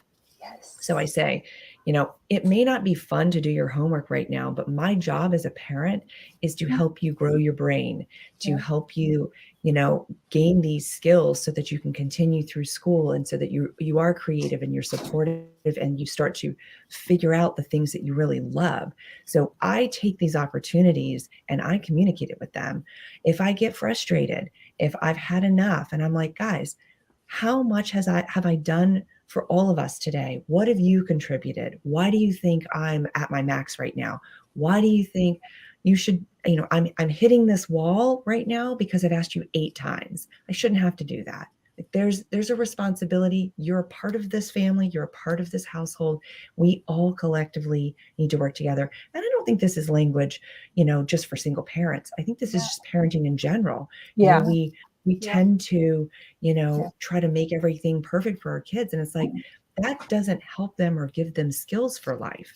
And so I think also back to your very first question, Maureen, what's the big advantage? I think we kind of touched on it, is take that opportunity to just communicate and teach them skills through these lessons, and not just get angry or not just be that militant, mom to say, you have to do your homework, let them know why. And even if you have to say that 8 times over the course of a week, it will stick with them. Yeah. Then they understand. So when I get upset or when I've hit my max, and they're not like, oh, we don't like seeing mom like this. No, they know, okay, mom's had enough. I've heard my older son telling my younger son, you've got to do this. Do you know how tired mom is right now? Do you know what she's doing? They have their own dialogue together, I love that. In their room. And I'm like, I created that because I created the opportunity to communicate, and I am growing little gentlemen. That's my goal. So yes. So I had to hop in on that. Is just take it as opportunities to really teach and communicate so that we can break that cycle of non-communication skills in adults.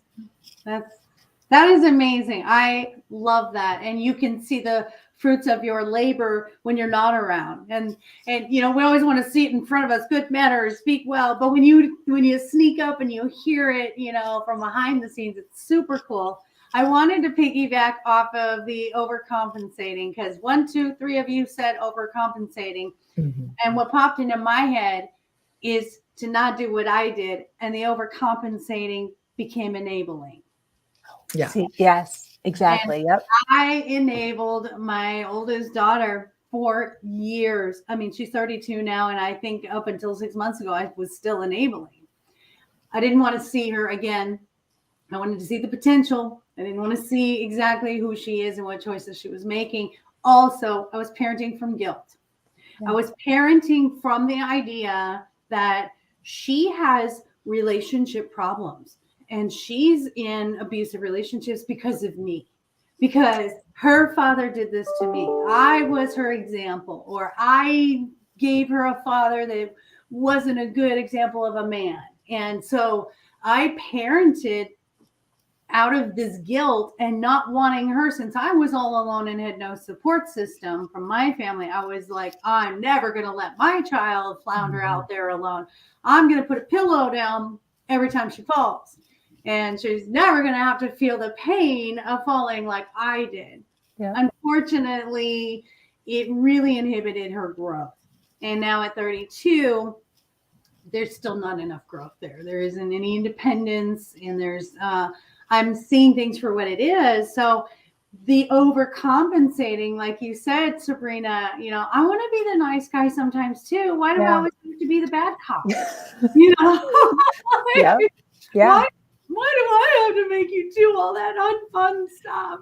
But it can really, in my case, I carried it so far to the overcompensation, to the enabling, that you're actually you're stunting their growth. And and then you have guilt over that too. So, I mean, it doesn't matter whether they're 3, 13, or 32. There's always something you feel guilty about.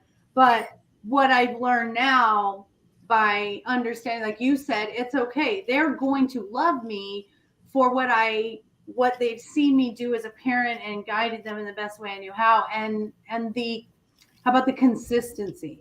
How about the stability that I provided? That's going to speak larger volumes than a trip to Disneyland on the weekend. I'm going to tell you that. And long term, when I hear my adult children say, I remember when you took us to the park after dinner every night. Well, yeah, because I didn't have a dime to rub together. All we could do was go to the park. I couldn't afford to take you to the movies. But it's interesting what they do remember versus your guilt over having to make this big, beautiful, wonderful childhood that's extravagant. That's not it. And the problem is when they see their friends, there's that competition. If they have the friends that are in the 2-parent household, it's hard to compete when you're a single mom. And so you do the best you can by creating something that's fun without having to compete with the big grand gestures and the expensive vacations and toys and things. And you say, what you have is more valuable. You have a mom who gives you all of her love and attention versus things. Your things are going to wear out and they're going to go to the landfill. My love will never wear out. Yeah. I so appreciate you being open about that with your daughter, because I appreciate you voicing that. And it kind of gave me a little more, I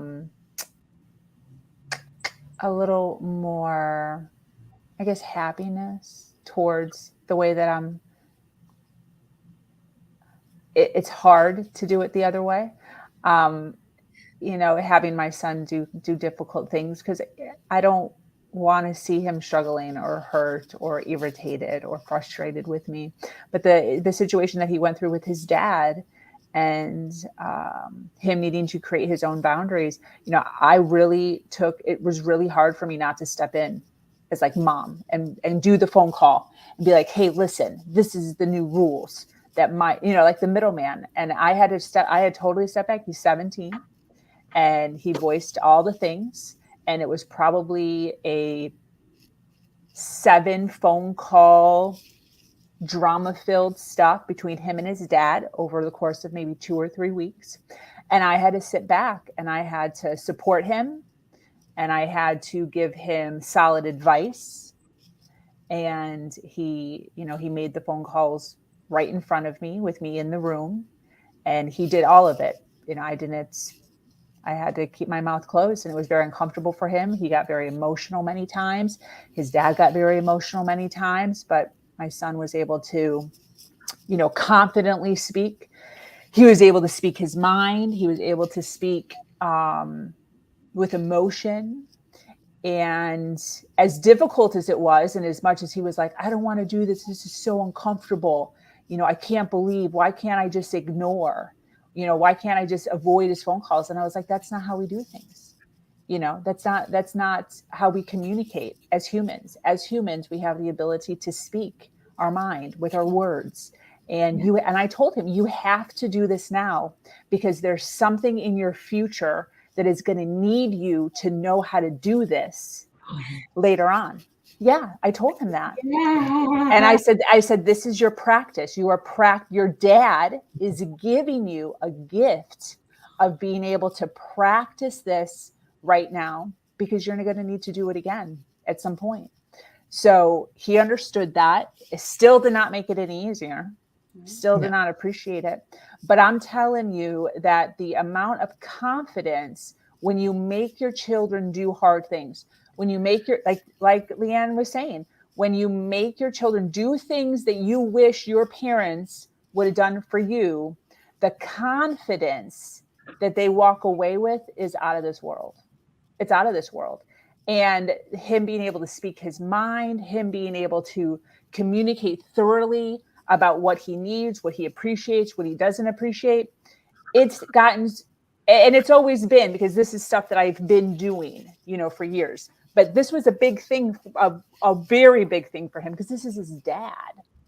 Yeah. So I appreciate you saying that, Maureen, because as difficult as it is to watch it on this side and to want to be the coddler and the protector, making those hard decisions and sitting by and watching your child upset, watching him cry, watching him with the emotions flowing through and not knowing what to do and not wanting to do it and whining. It's, I was emotional. Yeah. But and I am emotional, but I was emotional during this, but I had to restrain myself from enabling. And I'm so glad that I did. And I'm so appreciative to you sharing your story, because this is the conversation that creates, the education and the inspiration for other women out there to see, like, hey, yeah, it's going to suck. However, this is the dynamic of which I can choose which one, And I learned the difference from my oldest to my son. And with my son, he was able to speak his mind and say to me, Mom, you need to let me make mistakes. Quit trying to fix everything for me. That. And I had to step back, like your son's age, because it was just him and I in the house. And I learned, instead of fixing it for him, plus he also, was diagnosed with ADHD. And you feel they already have a deficit, and your instinct as a mom, like you said, as hard as it was to watch that, you want to just like, no, don't do this to my baby. Yeah. But what I learned with my son from actually watching a girlfriend of mine that had 4 boys, because I had only had girls, was I learned to stop, take the pause, step back and go, oh, buddy, what do you think the best answer to that would be? Love it.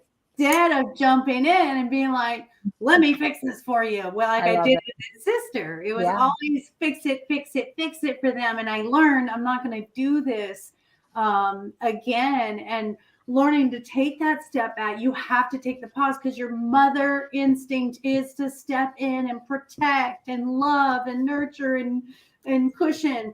And you gotta, like you, LeAnn, said, and you, Sabrina, the hard thing is to say no. And they always say that the hardest thing as a parent is to say no. The yes is the easy thing. So being able to say to my son, how are you going to do that? What do you think is the best solution for that? Oh, that's buddy, awesome. That must really suck. But I stopped saying, let me call that person. Let me call your manager. Let me fix this for you. Let's go down here and take care of this. And now he's this super responsible general manager of a company at 23 years old. And so it does work, you guys, as hard as it is to all of you out there. You'll see this, especially the teenage years. I mean, I'm starting all over with this 14-year-old grandson. Those teenage years are crucial. And you're in the preteens, LeAnn, with the 10 and 12. This is the time. This is the time, you guys, to insert those solution-minded mindsets for those kids, right? 100%. Yeah. Yeah, that's it so much. I love that. And what I've learned, I want to add to that, as they get older, I've learned a really good lesson because we're always looking to fix or provide a solution, and also because we're all coaches and we have all this experience. Now I'm learning to say, are you just venting, or do you want a suggestion or solution? And I've learned to ask that. That's great. And otherwise we just tend to just jump in there, and that really helped. And I've gotten an answer. No, I just really wanted to vent. I had no one else to say this to. Thank you, Mom. Love My it. Wow. grandson calls it the 5 C's. And he says to me, Grandma, you talk too much. And sometimes you just start life coaching. And I'm like, oh, sorry, let me take off the life coach hat and put the grandma hat on. And the 5 C's are conversation, comfort, and what's the third one? It's the, what is it? Conversation, comfort. Aiden, help me. Communication. Conclusion. So it's that same thing. The conversation is, I just want to vent. The comfort is just have sympathy and an empathetic ear for me. Grandma, hug me, give me a hug. And then the conclusion is, I need some solutions. And so it's so funny that you just said that, because he taught me that. And wow. We should do that in every conversation, whether it's family relationships or our children. What do you need? And here's what I need. Wouldn't we be a better world if we all asked that of someone else, said, this is what I need. What is it that you need? We would never have unmet needs, and everyone would be, in my world, my Pollyanna, perfect world peace world. It's so right. How can I help versus jumping in there? How can I help you right now is another great question. Because, and I, like, then my daughter would say, you know, Mom, you did help by just listening to me, because I already figured out what I want to do. I've got this. Thank you. That's great. That's and great. That's the greatest feeling of a mother. 100%.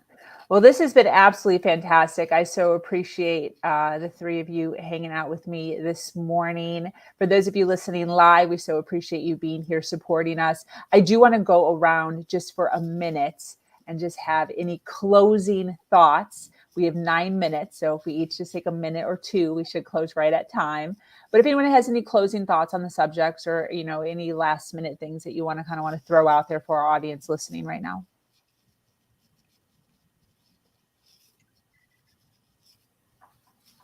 Wow. I talk so much. Come on. Sorry. Okay, here we go. I never hesitate to go ahead and start talking. All I want to say is to all those single moms out there, and moms in general, you don't even have to be single. What I really want to say is that you're going to go through every phase feeling inadequate. You're going to feel guilt always, no matter how old they are or how young they are. And it's okay to say, I'm going to make mistakes. Parenting, there is no dress rehearsal, and you're going to screw it up. We all do. But in the end, the only thing that gets your children where they need to go is your love and your time and your commitment to them. And so don't worry about the minutia. That doesn't matter. Okay, so, today we didn't get homework done. Last night we forgot to brush our teeth. That's not going to matter in the long run. And you will get through it, especially those who are going through those struggles that Sabrina and I started off with, where it just seems there's no hope, but there's always hope. And you should always reach out. If you need to reach out to me or any of the coaches here, Sabrina, I'm always available. Never feel hopeless. Never feel like we're not willing to hear you. Her version is a platform just for that, so that women are there for one another. And we don't just say this to be on the video. We say it because we're passionate about it. We've lived it. We've been there, and we want to help. And it means everything to us. This is our life's work and our purpose here on the planet. So thank you guys. I love all of you, and you guys are amazing women. Thank you for letting me have the honor of being in your presence this wonderful Saturday morning. I love that. I love that. Susan, any closing thoughts? I just love that. And I'll reiterate that the best thing you can give your child, your children, whether you're single or not, is your time and your love. And that's what they'll remember, is your time and your love. And that looking through life and experiencing what you do, the ups and the downs. You look at, wow, what did I learn from this? Is to look at it, everything as a learning experience, and getting it through together with your children is a wonderful thing. Yeah. And let them know we're in this. We're a team. We're going to grow and learn together. And I love you, and we'll get through. And you always have options. I love what Maureen just said. You do have options, and you do have choices, and you always have that. And I also appreciate the privilege of being with the three of you in this panel. I'm so appreciative of all of you and your stories, your inspiration, and this community. And yes, reach out. That's what this community is for. That's what her version is for. It's because there are women out there that are ready and want to help, because they've been through it. We know what it's like, and we're here to help you. Definitely. Miss Thank you. LeAnn. Yes. So many just amazing conversations this morning. And I'm so grateful, Sabrina, for you bringing us all together and having us on this platform, giving us the opportunity to share our experiences, our successes, and just guidance for people that are really struggling and looking for that. My takeaways, similar to Maureen and Susan's, are, be resourceful. Don't feel that, the world is against you. Be resourceful, really go within and be resourceful.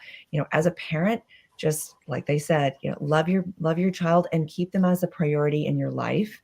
And then all the things that you're doing will lead, be focused in that path. But also continue to do, or if you're not doing it, take care of yourself. Because if you can't take care of yourself emotionally and support yourself from an emotional place, financially, all those things, then you're operating from lack. So, support yourself, show up for your kids and be consistent, love them to death, but just know that there are lessons in every single day. Absolutely. I love that. One thing to add to all of that is laughter. Yes.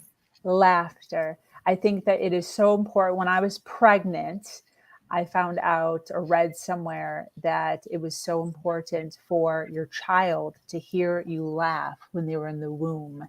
And my boyfriend at the time and I took that to heart, and we would have tickle fights almost once a day to just laugh and make, our son hear laughter. And I took that to heart. So throughout the entire, my little one he's actually going to be 18 next weekend. Wow. I know. I can't even believe it. Oh my gosh. But we laughed. You did it. Yeah. I have had that stapled to my forehead his entire life. And if I'm not in a laughing mood, I will tell him, because we have, since he's been alive, we've pretty much always had phones. So I always tell him, Google up some jokes. Let's tell some jokes. And when he would be the creator of the joke and being able to tell the joke and learning how to do the punchline. Yeah, thank you. And then I would hysterically laugh, like over an abundance, just ridiculous laugh. And then he would laugh. And we've carried that all the way through now. We are always laughing. We are always having a good time. And he is the funniest kid ever. Like, he has like a brilliant wittiness to him from me, because I have a brilliant wittiness. You have to be like smart to get my jokes, because I like pull from the past and bring it forward. But it's literally identical. But one of the things that his teachers have said, literally from kindergarten until now, I get at least one call, if not more, every year from a teacher that says, your son is amazing. He's so funny, but he will not stop disrupting my class. Because he's always freaking telling jokes or saying like little pun lines or whatever it is. So they're like, he's amazing. None of it's ever malice. He's not disrespectful, but like, can you please talk to him? Because he just like is always finding something. So laughter, I think laughter is so important. You don't need the money. You don't need the anything. You need love, you need time, and you need to have fun. It's not supposed to be so serious. It feels serious because you're doing it all by yourself, and it's really hard. It's really easy to just fall into like work and serious and pay the bills and do this and do that. But you have to have fun for them. You have to have fun for them. Yes. Yes. All right, ladies. Well, thank you so much. I so appreciate you being here. For those of you still listening live, we appreciate you guys. For those of you listening on the replay, make sure you hashtag replay so that we know that you were here and we know that you were listening and supporting us. Thank you so much for joining us here at Her Version Impact panel. I so appreciate Maureen and Susan and LeAnn being here with me. To contact any of them, their contact information has been scrolling at the bottom of the screen the entire time we have been speaking. So if anything resonated with you and you would like to reach out to any of them, make sure you rewind it just a little bit and catch their website. I'm sure all of their social media and emails and all of that goodness is on their website. We so appreciate you being here. This podcast is all based on storytelling and success stories. If you have a story to share, make sure you reach out to me. I am your host, Sabrina Victoria, and I'm so grateful to be here sharing a platform that allows people to share their truth and inspire others. Do something awesome today. Much love.